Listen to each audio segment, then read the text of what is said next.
Welcome to the Cinema Gold Show. I'm your host, Larry Lease. Today we're diving into our series, Push the Button, reviewing Lost Season 4. But first, we'd like to thank our sponsor, Poddex. Poddex are unique interview questions and episode starting prompts in the palm of your hand. So whether you're a new podcaster or existing, looking to grow your audience or get more engagement, you're going to want to check out poddex.com. Use code CinemaGold for 10% off your first order. And let's begin.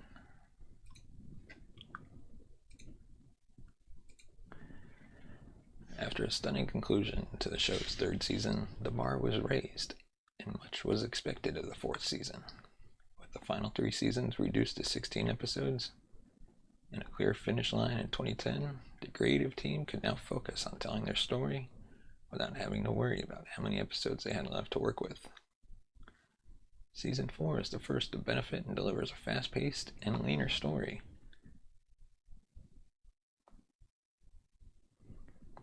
That expands the Lost universe in some unexpected ways and delves into the mystery that was introduced at the end of this last season. The flash forward at the end of last season introduced an exciting new way in which Lost stories could be told. The use of these flash forwards continues throughout the fourth season, revealing that even more oceanic survivors made it off the island, and also introduces an intriguing conspiracy of silence regarding those who weren't so lucky.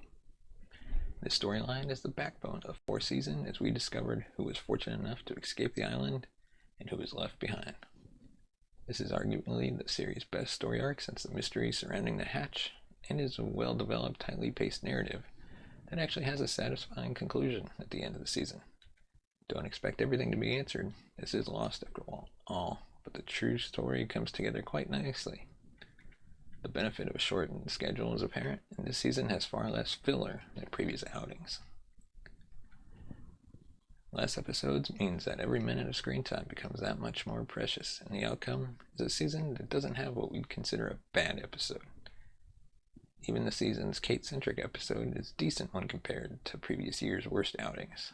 There are plenty of episodes that you'll want to revisit, including the pivotal The Constant, that is a game changer when it comes to the series mythology. It also features Henry and Ian Cusick's best performance as Desmond to date in one of the most memorable Michael Giacchino scores. The rest of the season is filled to the brim with moments that will have any Lost fan riveting. Acting-wise, all the great performances that you have come to expect from the series regulars are present. Michael Emerson and Terry O'Quinn continue to put in stellar performances as Ben Linus and John Locke. As has been stated many times throughout the last couple of seasons, these two have some incredible chemistry on screen, and they spend a great deal of time verbally sparring with each other this season. The newcomers to the show are no slouches either. Veteran actor Jeff Fahey is memorable as Helicopter Frank. Ken Long has already become a series favorite as the sharp-tongued Miles, and while some fans have had a negative reaction toward Rebecca Mader's Charlotte Lewis, it is hard to deny that she puts in respective performance here. Lost Season 4 is everything a fan could ask for. It tells a great contained story that perfectly fits in the series mythology. And while it doesn't answer most of those pesky little questions that frequently pop up, it never once left us frustrated. There are numerous memorable moments, intriguing characters, and a finale that will have fans frothing at the mouth until the beginning of the next season.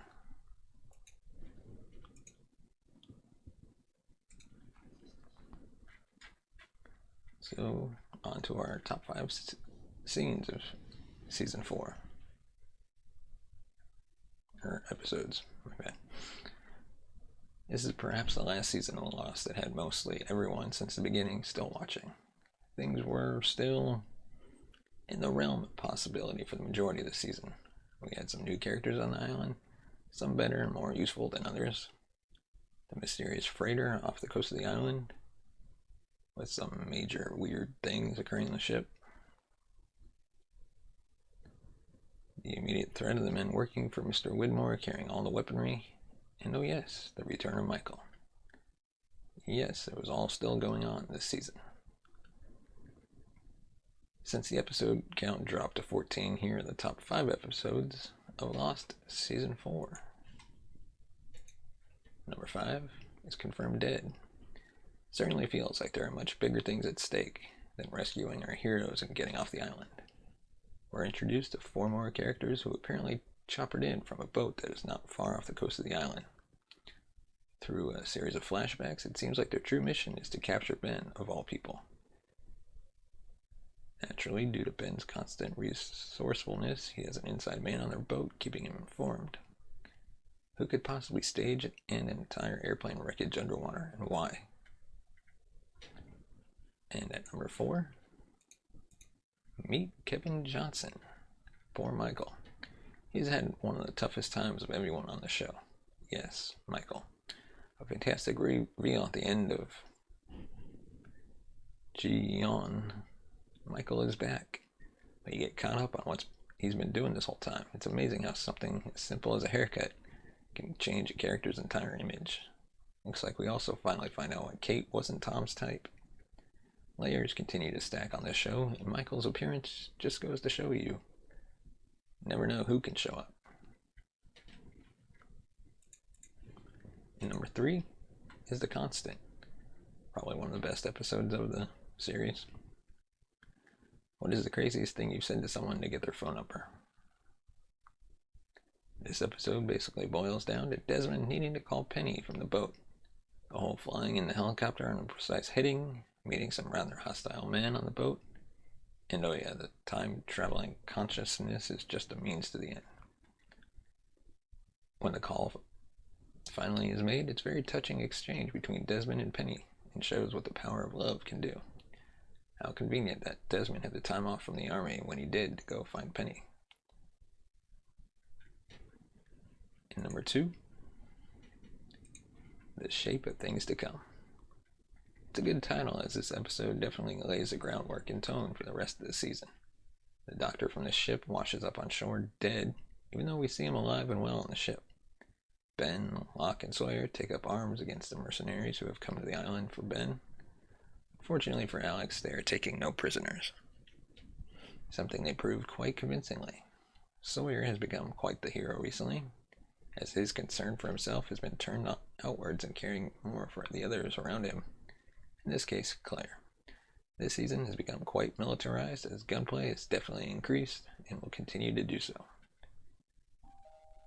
After quite a hiatus, it was cool to see the smoke monster again, even though there are still many questions about it, especially since it seemed like it was activated by Ben this time around. A familiar gag, a scene starts with Hurley, Locke, and Sawyer seemingly discussing some very serious tactical plans, all in the form of close-ups. Before it is revealed, they are playing the board game Risk. Nice. And finally, at number 1, There's No Place Like Home. It sure didn't seem like there was no place like home based on how our characters were acting all season in the flash forwards, and especially their rather lackluster reactions when some of them were rescued by Penny.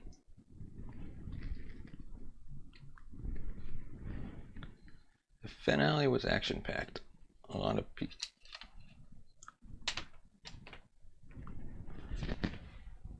pieces have been moved around, and it will put the viewers to the test. If you can accept just how much reality is bent, then you're in for more. If you can't, this might be when you get off this ride and call it a day.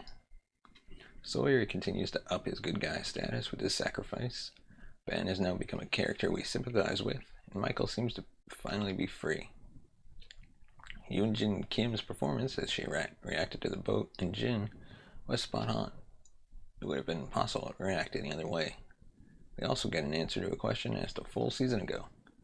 Whose funeral was it, and who was the coffin? There's still so much to do.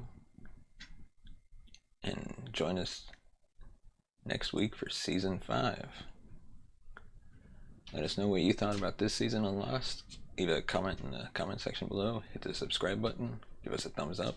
And we'll see you tomorrow.